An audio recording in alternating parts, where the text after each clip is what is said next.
रहस्यमयी वन और राजा की प्रतिज्ञा। Shading tree. बहुत समय पहले एक विशाल राज्य था जिसका नाम सत्यलोक था। इस राज्य का राजा वीरेंद्र सिंह न्यायप्रिय और प्रजापालक था। राज्य के चारों ओर घने जंगल फैले हुए थे, जिनके बारे में कहा जाता था कि वहां एक अद्भुत रहस्यमयी शक्ति छिपी है। राजा को अपने पूर्वजों से ये चेतावनी मिली थी कि जिस दिन राज्य का कोई व्यक्ति उस जंगल की सीमा लांघेगा, उसी दिन से अनहोनी घटनाएं शुरू हो जाएंगी। इस कारण राजा ने जंगल के पास सख्त पहरे लगा रखे थे।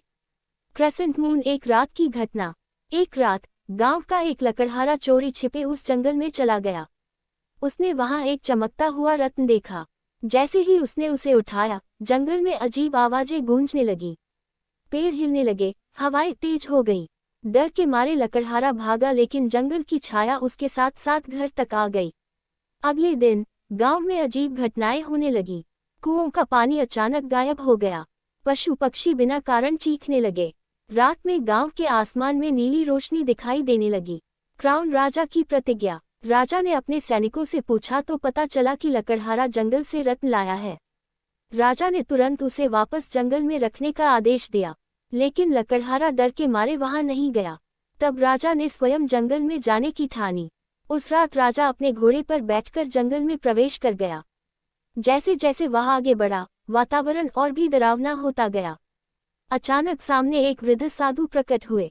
साधु ने कहा, हे राजा, ये रत्न साधारण नहीं, बल्कि प्रकृति की आत्मा का अंश है।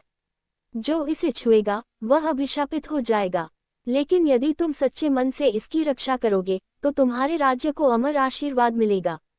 फायर। अंतिम परीक्षा। साधु ने राजा को परीक्षा दी।